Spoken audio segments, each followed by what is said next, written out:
जी जय श्री राम।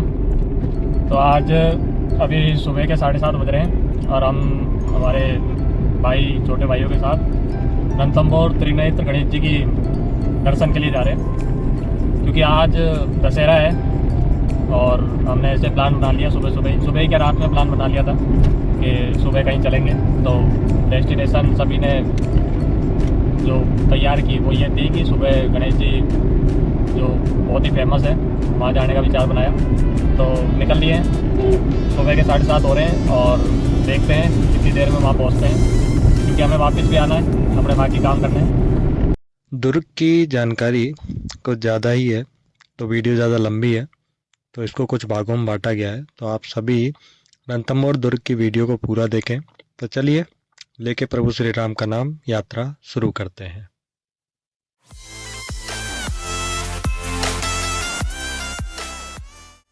इस दुर्ग का निर्माण 944 ईस्वी में चौहान राजा रणथंभ देव ने करवाया था और उन्हीं के नामानुसार इसका नाम रणथंभपुर रखा गया, जो कालांतर में रणथंभौर हो गया। इस इलाके में सबसे पहले मीना जाति के टाटू गोत्र का राज था। एक कथा के अनुसार यह दुर्ग चंदेल राव जेता ने बनवाया था। अधिकांश इतिहासकारों की मान्यता है कि 8वीं शताब्दी के लगभग महेश्वर के शासक रांति देव ने इस दुर्ग का निर्माण करवाया था। इतिहास के अनुसार अलाउद्दीन खिलजी ने 1300वीं शताब्दी के दौरान इस किले पर कब्जा करने की कोशिश की। 3 असफल प्रयासों के बाद उसकी सेना ने अंततः 1 जुलाई 1301 में इस किले पर कब्जा कर लिया था, परंतु ये कब्जा राव हम्मीर जी के 3 विश्वासपात्र लोगों के विश्वासघात के कारण हुआ था। ऐसा कहा जाता है तराइन के युद्ध में मोहम्मद गोरी से पराजय के बाद दिल्ली की सत्ता पर पृथ्वीराज चौहान के शासन का अंत हो गया और उनके पुत्र गोविंदराज ने रणथंभौर को अपनी राजधानी बनाया। गोविंदराज के अलावा वालन देव, प्रहलादन, वीर नारायण, वाघ भट्ट, नाहर देव, जयमित्र सिंह, हम्मीर देव, महाराणा कुंभा, राणा सांगा, शेरशाह सूरी, अलाउद्दीन खिलजी, राव सुरजन हाडा और मुगलों के अलावा आमेर के राजाओं का समय समय पर इस दुर्ग पर शासन रहा।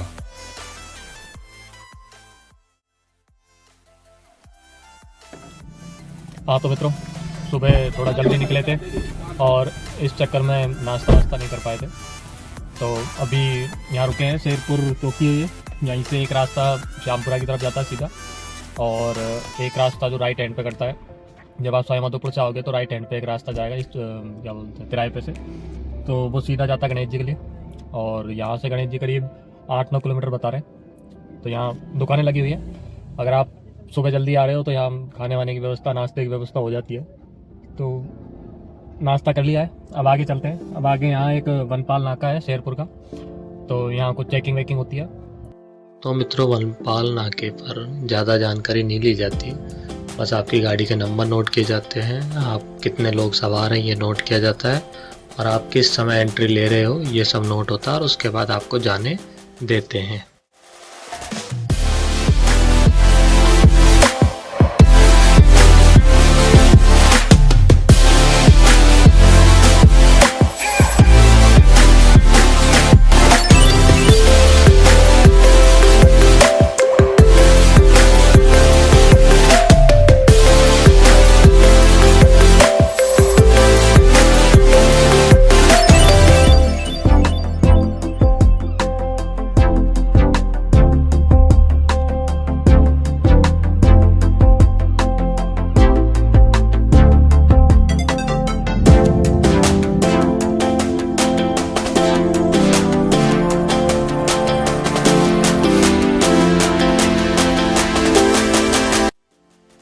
इस दुर्ग की सबसे ज़्यादा ख्याति हम्मीर देव 1282 से लेकर 1301 के शासनकाल में रही।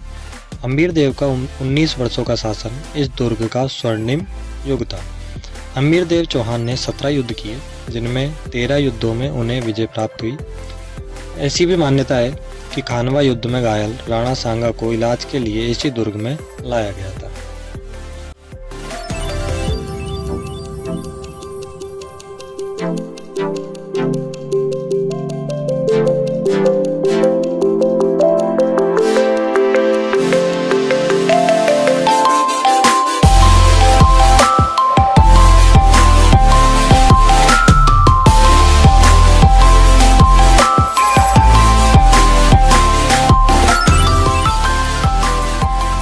चढ़ाई है आगे, और चढ़ाई पर थोड़ी स्टीप ज़्यादा है। तो यहाँ गाड़ी में अचानक से धुआं आ गया, मतलब स्मोक आने लग गया। तो मेरे हिसाब से जो कोई वार्निंग साइन तो आया नहीं है कि कोई वार्निंग आई हुई है, पर जो मुझे लगता है कि जो टैपिट कवर है उसमें से ऑयल लीक हो रहा है हल्का सा, और शायद वो टैपिट कवर का जो ऑयल है वो जब उसके पीछे जो जहाँ इंजन गर्म हो गया, क्योंकि यहाँ से वहाँ से और ठेठ तक चढ़ाई ज़्यादा है, तो चढ़ाई की वजह से क्या है, इंजन ऑयल जो टैपिट कवर में से लीक हो रहा है वो उसके ऊपर गिरा है। तो पीछे एक लोहे की जो प्लेट सी लगी हुई है और उसमें से धुआं आना शुरू हुआ है। तो देखते हैं, देखो क्या होता है। अब सारे हम मित्र सब उतार दिए हैं, चढ़ाई पे चढ़ाते हैं। कुछ ज़्यादा स्टीप है, आगे क्या है मोमेंटम बिगड़ गया था, नहीं तो चढ़ाई चढ़ जाती और मोमेंट। तो अब सबको उतार दिया है और देखते हैं देखो गाड़ी चढ़ती है नहीं चढ़ती है, क्योंकि चढ़ाई बहुत ज़्यादा है, बहुत ही ज़्यादा स्टीप चढ़ाई है। तो देखते हैं देखो अपनी गाड़ी का क्या होता है।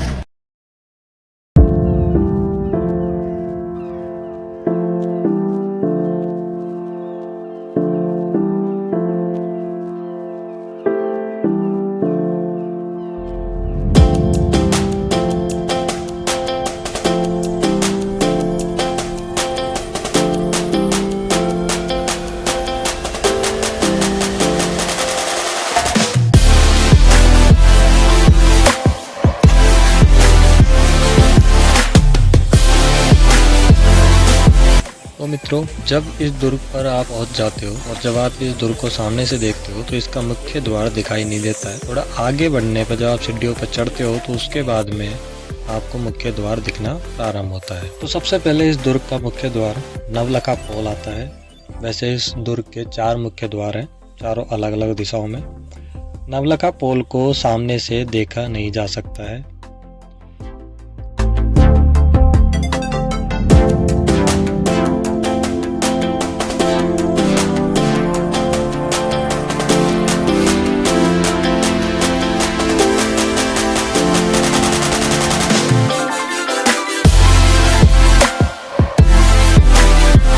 जब हम इस द्वार से आगे सीढ़ियों पर चढ़ेंगे तो पंच देवताओं की मूर्ति सिंदूर का लेप हुई दिखाई देती है, जो कि महल के निर्माण के समय स्थापित किए गए थे, जो कि आप वीडियो में देख रहे होंगे।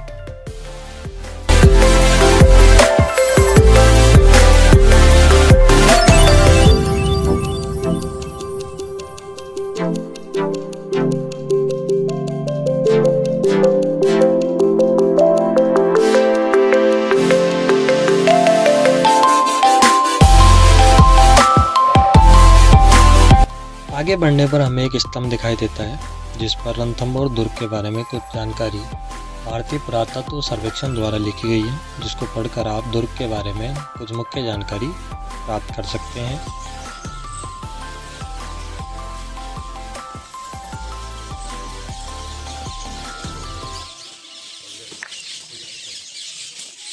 नवलखा पोल के बाद इसका दूसरा द्वार हाथी पोल आता है, जिसके कोने पर विश्वासघाती महावत की गर्दन को राव हमीर देव ने धड़ से अलग किया और वो एक प्रतीक चिन्ह के रूप में यहाँ रखी गई है, जो आप वीडियो में देख रहे होंगे।